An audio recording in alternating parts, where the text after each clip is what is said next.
Welcome to the Tell Our Stories podcast. I'm Perry Chris. On today's episode, I got the chance to speak to Stephen Davies, the author of the new book, Granny's Got a Fart Gun, Hilarious and Heartwarming Tales from the Nursing Home. Stephen has spent over 25 years working in nursing homes, starting as a volunteer with his college, before eventually working full-time as an activities director and finally administrator. His book chronicles instances, interactions, pranks, and everything in between from his time in senior care, and believe me, the title of the book is not false advertising. Join us today for a conversation around his idea for the book, the writing process, and some teasers from his favorite chapters. I expect you'll be laughing along with us.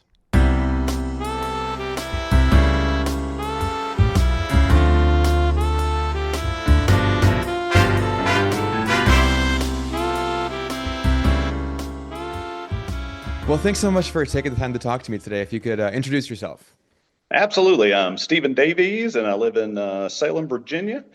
I was an activity director for probably about 20 years and an administrator for 5. All right, awesome. Well, I've got here a copy of your book. I just finished reading it a couple days ago. I really enjoyed it. Nice.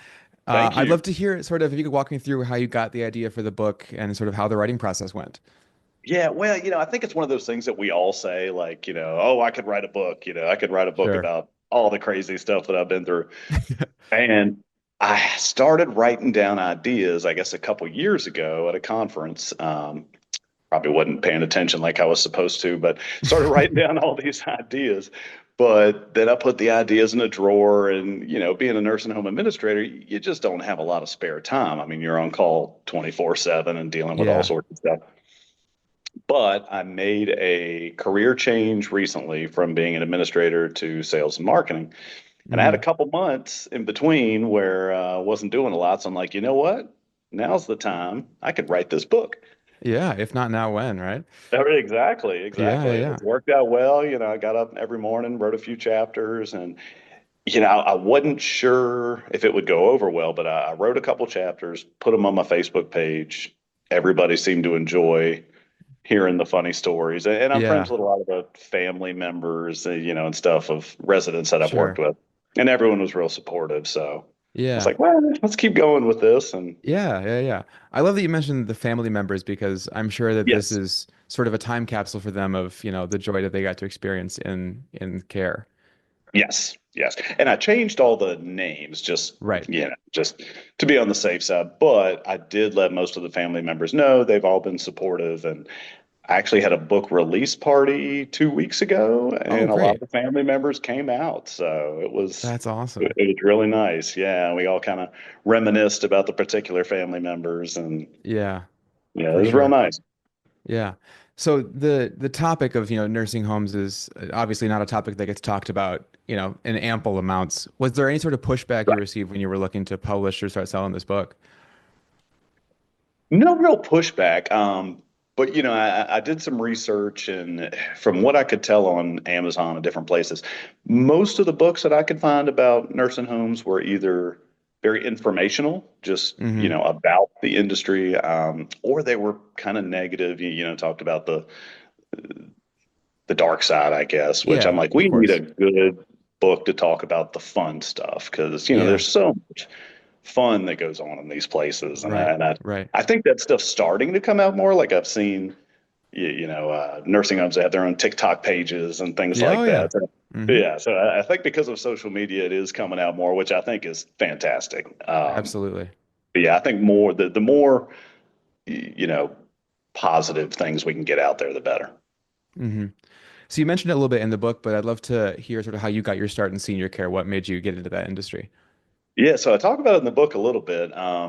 I went to Ferrum College, and we had a scholarship for people who were willing to do community service out into the nearby community, kind of like work study, except you did Sure. it out in the community. So my first year I worked with kids, and my second year I had a friend who encouraged me to work at the nursing home with her, and I was like, no way, those places smell like pee. And Yeah. all I remember was my dad was a preacher, and he would take our youth group to local nursing homes to sing, and the old people would just yell at us, shut up. Yeah. Yeah. Yeah. In their defense, we were probably terrible singers. Yeah. Um, Sure. Sure. But anyway, my friend who talked me into working at nursing home, she ended up doing it for maybe 6 weeks and quit, and I did it for 3 years in Yeah. college and loved it. And my initial plan was to start a record store when I graduated college, or Okay. to be a rapper. It was going to be Yeah. one of those things. And after Napster came out, the music stores were starting to disappear, and I was Sure. like, I really, really enjoy doing activities and working with the elderly. I loved it. I felt very comfortable doing it, and a lot of my friends who graduated college went on to work at banks and marketing firms, Hmm. and nothing wrong with that, but that just wasn't for me. I wanted to do something more rewarding, more fun, Yeah. and yeah, I mean, it's almost like it wasn't even a job. It was just you go play Yeah. every That's day lovely. and make people. Absolutely. Yeah. It was great. Yeah. You mentioned it's the chapter, it's the title of the introduction, the sort of this place, these places smell like pee. And I think that Yes, that's, yes, it's both, is it made me chuckle, but also I think it's important because, as you and I both know, this industry is very much fighting the misconceptions about the industry and sort of what the images that you think of when you first think of senior care and nursing homes. How yes. quickly in your time when you first started, did you start to sort of see the other side, the sort of, when did the bubble pop of these misconceptions you had before working in the space? Like when did I start to notice that they weren't just places that smelled like pee? Yeah, yeah, yeah, yeah. Yeah. I guess it's just I got to know the residents and know the staff, and just, you meet so many good nurses who are so dedicated and, work those extra hours, and, people who went above and beyond to make these residents happy. And, they're on their last days, and, Hmm. just to try and make those last days as happy as possible was great. And I think as time has gone on, I think nursing homes probably were a little worse in maybe the 80s and stuff until they became Sure. more regulated. So I think because of that, they've gotten much better. Yeah, yeah, yeah. When you were writing this book, did you have a specific audience in mind, whether that's like an age group or, an area of professionals? Who were you hoping read it? I was thinking it would mainly appeal to just people in the industry. Sure. So other administrators, activity directors, nurses, and also people who have had loved ones in nursing homes, and or people who are about to send their loved one into a nursing home or an Yeah. assisted living and are hesitant to do so.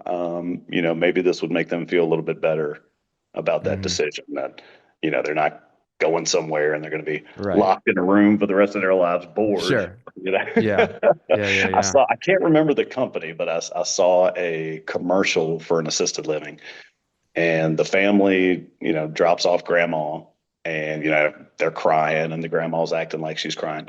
But after the family drives off, the grandma kind of looks out the window, and then the party starts, and bring out the champagne. And Yeah. Yeah. Yeah, so I yeah, always yeah. kind of like that. Hmm. In your work as an activity director, what would you say were some of the things that came more easily and what were some of the challenges? It all came pretty easy until I'd say COVID. I mean, COVID Yeah. was such a dark time. And at that time, I was doing my administrator in training, and, trying to learn how to be an administrator, as well as dealing with these COVID challenges and the Yep. ever-changing regulations. I mean, CDC and CMS were constantly changing things, and then you Right. got infection prevention, Hmm. going on, and that was pretty tough. And with a job like mine, it's like, how do you make people happy in such a dark time like this? So we Hmm. had to get real creative, and it made me realize how important not only my job, but everybody in that industry's job was. Sure. Uh, yeah, that was probably, I would say, you probably agree, the toughest time that our industry has gone Absolutely. through. Absolutely. Yeah. I can only imagine how difficult it was, specifically talking about activities, because I know that one of the beautiful things about being in a nursing home or assisted living is that you have the community in the same space as you, and you're able to have, all that connection that you can make there. And when you're not allowed to see people in person and be close with them, I imagine you're really fighting an uphill battle. So yeah, Yeah. what were some of the activities you guys got to do when you weren't able to be in the So same I talked space? about that a little in the book too. We had to get real creative, and I can't take all the credit. I think our team, we all put our heads together and came up with ideas. Sure. The first thing we did, we got Facebook portals, which are kind Hmm. of like iPads, and we put those in the rooms so the families could see their loved ones face to face. And I think we got those maybe a few weeks into the lockdown. And, Okay. when we finally got those set up, I mean, it was just a lot of tears and stuff because the families hadn't seen their loved ones for a few weeks at that point. Right. So even though it was still through a screen, it was still pretty meaningful. But we also got I remember we got a bagpiper to play outside. Yeah, that's right. Yeah. I had gotten a bagpiper to play inside the building one time. There's a chapter about that in the book, and that was a horrible idea because they're so loud. I don't know what I was Yeah. thinking. But I got a bagpiper to play outside the building, and it was Hmm. perfect because it was so loud. The sound carried inside the building, and Yeah. some of the residents could lift the windows if they wanted to. But we also got kids, like from church groups and things, to decorate the windows. So they would come Hmm. paint flowers and Yeah. trees and things like that on the windows, and the residents could Hmm. watch that. Then we had a group called Healing Strides, which was a therapeutic company, but they did therapy through horses. Okay. So they brought horses to the nursing home and they walked around the building, and the horses kind of went up to each window to see the Yeah. residents. And so we had to get real creative. And I think a lot of nursing homes did this, but we did the bingo out in the hallway Sure. where we, kept people 6 feet apart, called Hmm. bingo over the intercom. Nice. But that worked out pretty well. And I think the best thing we did, we had a gazebo out front. We were able to turn that into a visiting center. We put a Oh, great. partition like right in the middle of the gazebo. So families on one side, residents on the other. But our maintenance director had a great idea to put holes in the partition. And Hmm. then, out of all things, we bought calf birthing gloves There you to go. put in the hole so the residents and families could put their arms through the calf Yeah. birthing gloves and hug. I never thought I'd be buying calf birthing gloves in bulk from Amazon, Yeah. I imagine your but we recommended did. ads were a little strange after that. Yes, yeah. I haven't had to buy any in a long time. It's been great. That's good. That's good. That's good. Uh, is there a takeaway that you hope readers of this book have when they finish reading the book? Just that, you know, there is a positive side to this industry, and there's a lot of fun to be had. And I Hmm. mean, yes, there's sad places as well. Of That you course. can't deny that. Um, but just the, and I hope it inspires other people who get in the field, whether they're activity directors, administrators, nurses, whoever, to have fun with the job. Because I think the more Hmm. fun people have at work, the better it makes it for the residents. Yeah. Yeah. I know that you've worked as an activity director for a good chunk of time. And I know that the book is sadly not able to contain every single fun interaction you had. How Right. quickly, just with how much fun these places are and get to be, how quickly could you fill a book if you had to? How much did you have to leave on the cutting room floor? Well, there was a lot of things that were like, they might have been like a little funny paragraph, but maybe Sure. not like a full story. So Sure. I really tried to pick the ones that I could make a full story out of. And I think Yeah. originally I did have about 50 ideas, and I trimmed it down. I think it was about 33, 34 stories in the book. Hmm. So I did have to trim some of the fat there. And Some actually, I had a buddy who helped me edit it, and then I had a friend who did the illustrations. So we all kind of put our heads together, and my editor Sure. was like, "Well, maybe leave this one out, and maybe change this one up a little bit." So Yeah. luckily, I had a pretty Yeah. good group of people helping me with it. Yeah, that's great. Do you think after having written and published a book, do you think there's another book in your future? Do you think this is something you want to look into doing again? People keep asking about that, and I have no idea. Not sure if I have another one in me. I would hope so because this has Yeah. been a great experience. I mean, people have been very supportive, and I really thought just my friends and family would buy it and that's it. But Hmm. it's done okay, so Yeah, that's it's great. very Sort of, humbling. yeah. With both this book and I guess just with your work in the industry, if you could snap your fingers and erase one misconception about this industry in the masses, in the minds of the masses, what would that be? Uh, just that, I hear so much that you know those people have nothing to do. They're Hmm. stuck in these places and nobody goes to see them. And, and really that's not true. Now, of course, there are families that are better than other families, but, Sure.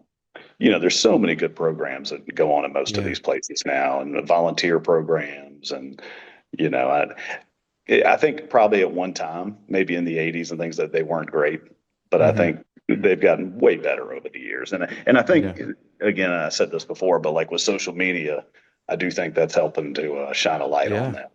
Absolutely. There's a Yeah. group called, I think they're called like Retirement House or something. You might be familiar with I've them. yeah, I've seen them before. Yeah. Oh, they're fantastic. They have a good time. Yes, yeah, I love watching them. Yeah, me too. Me They're too. great. Well, if people wanted to read your book, where's the place they could go to find it? You can get it on Amazon. Yeah, Okay. Granny's Got a Fart Gun. Hilarious and heartwarming tales from the nursing home. There And you go. if you type in on Amazon like nursing home humor, it usually comes up Uh-huh. pretty quickly. Right. I imagine I can't say this for certain, but I imagine if they type in Granny Fart Gun, I hope your book is the one that pops up and not something I else. think that would be the only one. Yes, All as right. far as I Well, know. yeah. Is there any other place that people can find you online or any other thing you want to shout out? Well, I am in a father-son rap group with my kid. Very We nice. started when he was 3. We're called Knuckleheads with a Z. And Classic. we're on Spotify, everything else. But he is 12 now, and we've released 3, kid-friendly, family-friendly albums, mostly Yeah. farts and burp kind of humor. Yeah.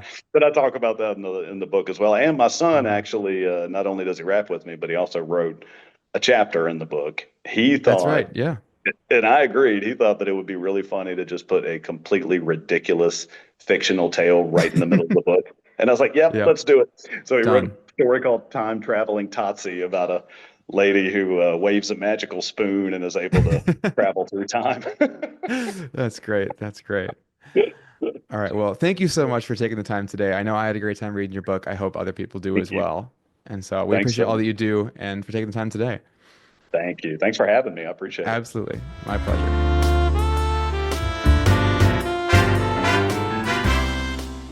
I want to extend another thank you to Stephen for joining me today to talk about his book.